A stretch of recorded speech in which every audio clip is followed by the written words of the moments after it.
Dear students, Gayatri विद्या मंदिर उच्च माध्यमिक विद्यालय सांसद के यूट्यूब चैनल पर आप सभी का पुनः हार्दिक स्वागत है।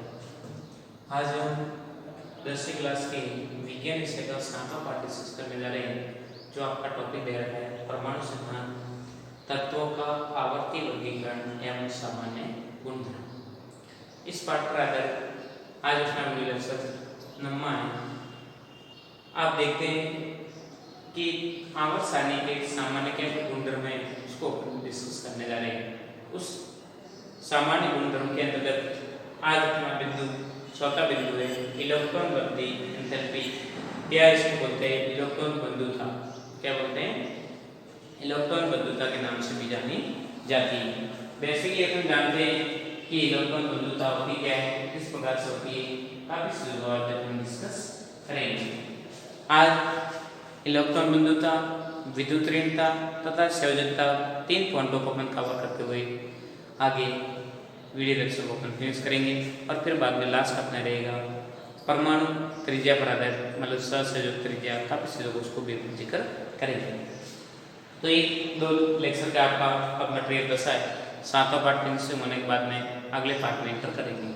तो जितना भी आपके केमिस्ट्री रिलेटेड मटेरियल था उसको व्यवस्थित एक ही वीडियो लेक्चर के अंतर्गत अपन ने कवर करते हुए जो आपको मैटर ऑब्जेक्ट करवाया जा रहा है उसको व्यवस्थित से देखते रहे, कन्फ्यूज नहीं हो। और इम्पोर्टेंट बात ये कि जो आपको कन्फ्यूजन डाउट हो डायरेक्ट उसका समस्या का समाधान है।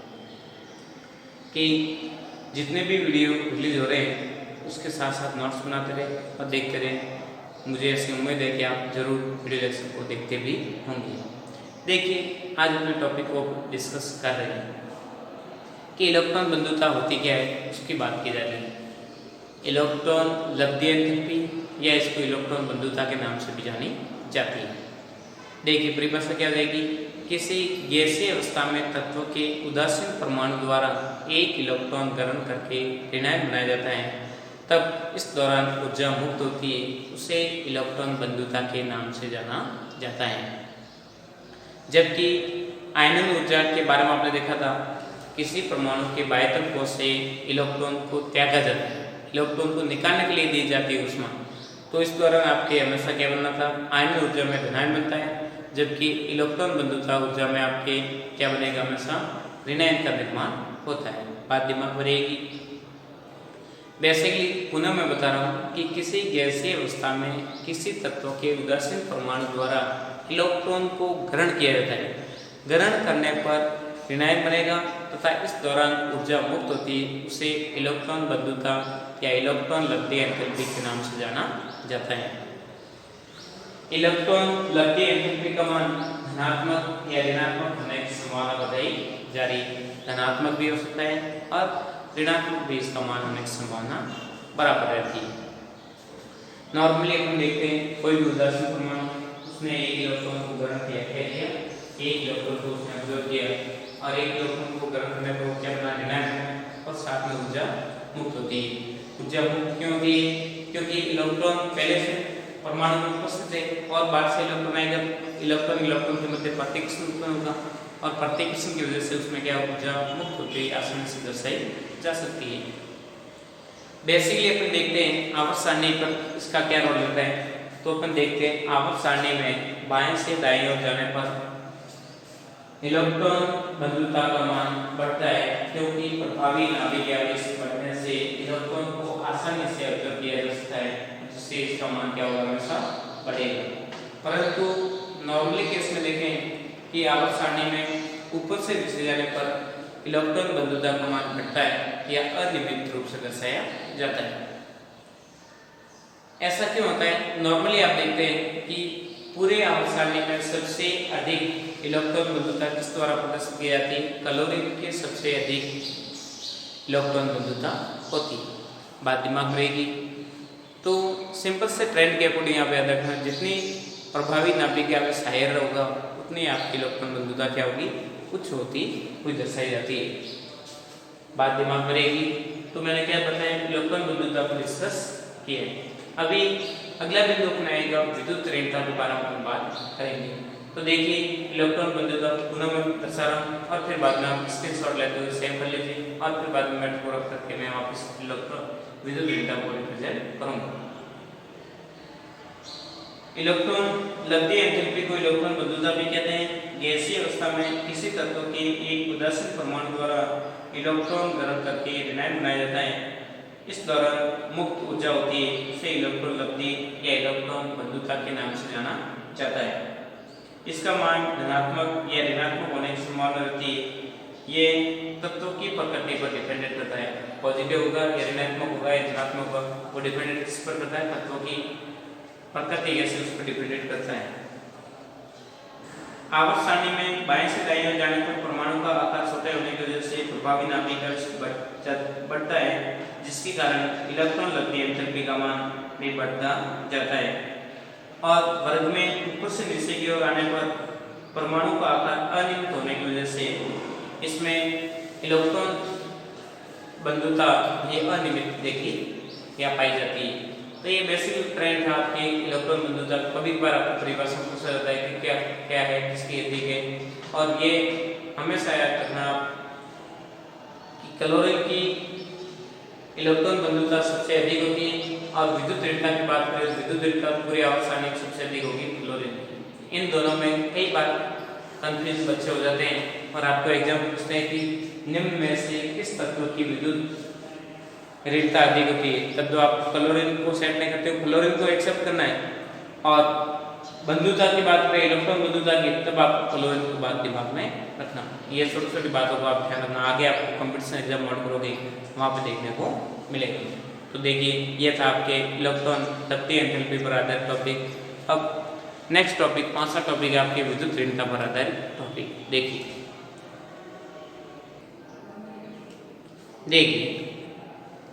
आगे आप स्टडी करने जा रहे हैं वो आपको क्या रखना है, क्लोरीन सॉरी क्या विद्युत ऋणता के बारे में स्टडी करेंगे। विद्युत ऋणता किस प्रकार से कैलकुलेट होती है, क्या प्रोसेस होता है, क्या इफेक्ट होता है, उसको अपन स्टडी करने जा रहे हैं। तो नॉर्मली आप देखते हैं विद्युत ऋणता का मतलब क्या होता है। विद्युत ऋणता ज्यादातर इसमें देखी जाती है, तो ये अलग अलग प्रकार के यौगिक होते हैं। रासायनिक यौगिक के अंतर्गत कई प्रकार के यौगिक होते हैं, कई आयनिक यौगिक होते हैं, कई सहसंयोजक यौगिक होते हैं, कई उपसहसंयोजक यौगिक होते हैं, कोई आपके कार्बनिक यौगिक होते हैं। तो उसके अंतर्गत आप देख रहे हैं सहसंयोजक यौगिकों के अंतर्गत ये प्रक्रिया देखने को मिलती है। सहसंयोजक यौगिक ऐसे दो तत्वों से मिलकर बने होते हैं जिनमें दोनों तत्वों की विद्युत ऋणता में कुछ क्या होता है, अंतर। सहसंयोजक यौगिक निर्माण करने के लिए कम से कम एक बंध उसमें पाया जाता है और एक बंध निर्माण करने में दोनों परमाणु के एक इलेक्ट्रॉन मिलकर एक बंध जनरेट करते हैं। और इस प्रकार से निर्मित होने वाला बंध वो क्या कहलाएगा, आपके सहसंयोजक बंध। मान लो ए और बी ने भी एक इलेक्ट्रॉन लगाए और ए ने भी एक इलेक्ट्रॉन लगाए, साझेदार द्वारा करके एक बंध बना दिया और ये यौगिक हो गया आपके, मान लीजिए ए बी यौगिक बन गया। तो ए बी जो यौगिक बनेगा वो आपके कौन सा यौगिक होगा, सहसंयोजक यौगिक होता है। परंतु विशेष कंडीशन में जिसकी विद्युत ऋणता अधिक होती है वो बंध के इलेक्ट्रॉन को अपनी ओर आकर्षित करना शुरू हो जाता है। ध्यान, बंध दोनों के साझेदार द्वारा बना था, परंतु जिसकी विद्युत ऋणता अधिक होगी वो बंध के इलेक्ट्रॉन अपनी ओर खींच लेता है। तो जिस तरफ इलेक्ट्रॉन मोशन करते हैं उस पे आता है हमेशा माइनस और दूसरे पे क्या आता है, प्लस। अर्थात हम कहेंगे बी की यहाँ पे विद्युत ऋणता ए की तुलना में क्या है, अधिक बताइए।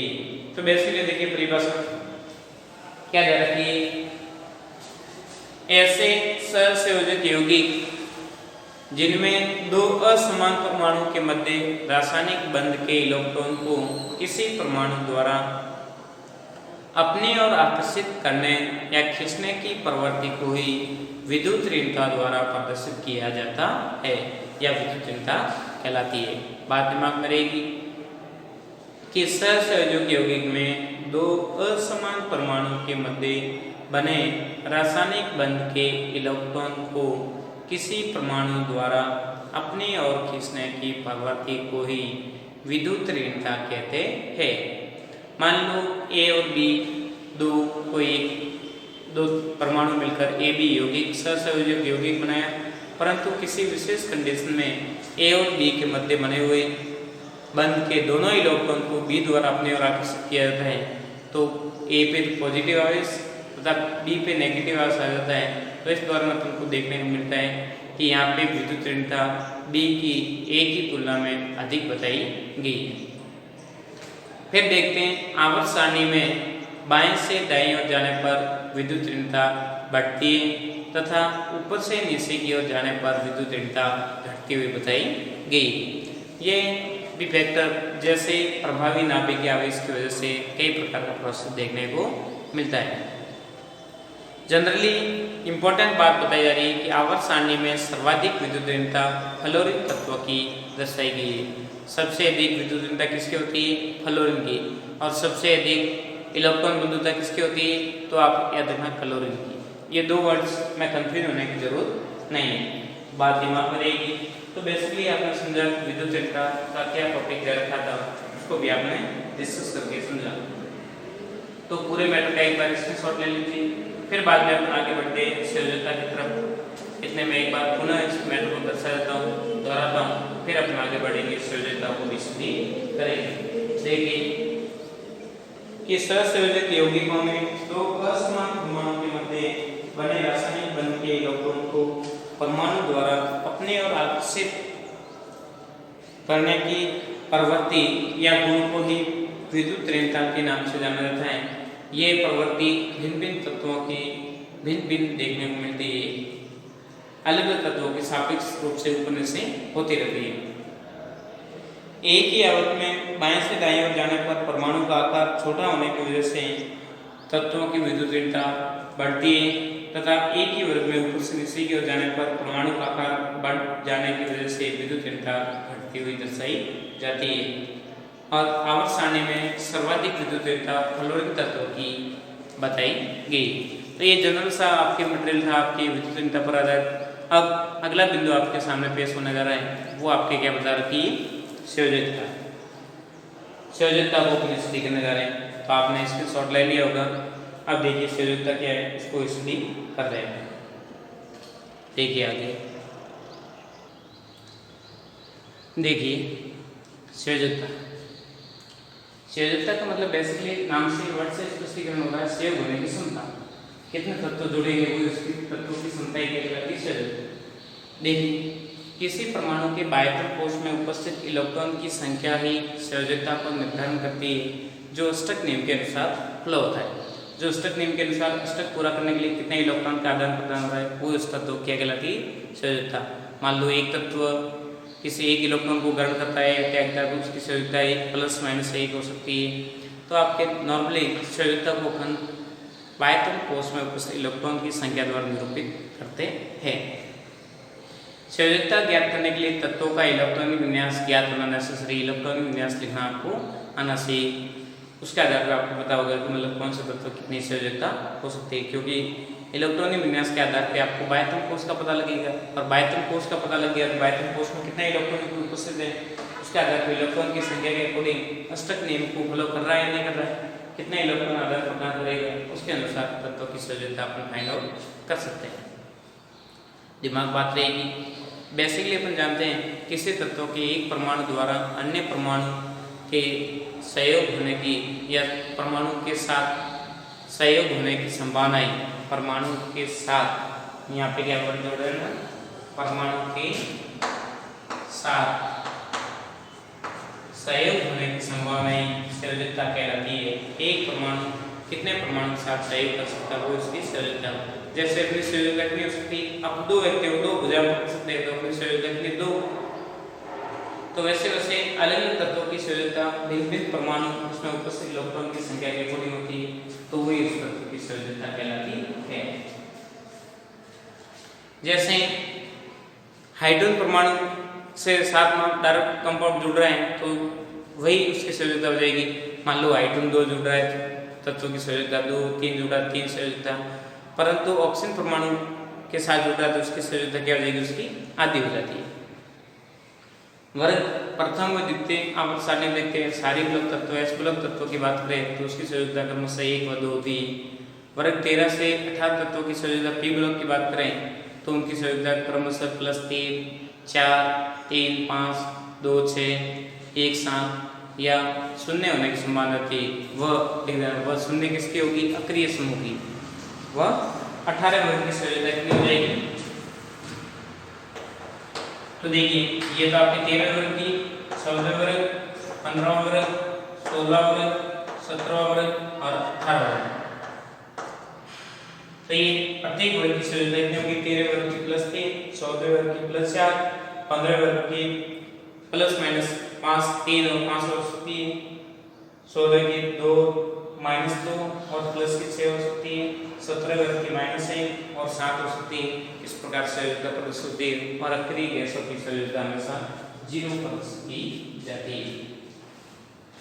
और डी और एफ ब्लॉक की संयोजकता की बात करें तो ये संयोजकता की अवधि परिवर्तनशील होती है, अलग अलग कंडीशन के अकॉर्डिंग ये तत्व अपनी संयोजकता परिवर्तित करते रहते हैं। आगे जाके अपन को बाद में आती संयोजकता ये क्या है? ऑक्सीकरण अवस्था को प्रदर्शित करता हुआ बताया गया है। दिमाग बात रहेगी, छोटी छोटी बातों को ध्यान रखते हुए संयोजकता टॉपिक को आपके लेवल के अकॉर्डिंग कवर करें। किसी प्रकार का कंफ्यूजन डाउट हो डायरेक्ट इसका समस्या का समाधान करें।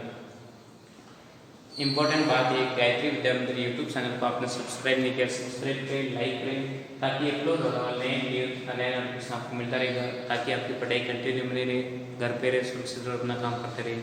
थैंक यू, धन्यवाद सो मच।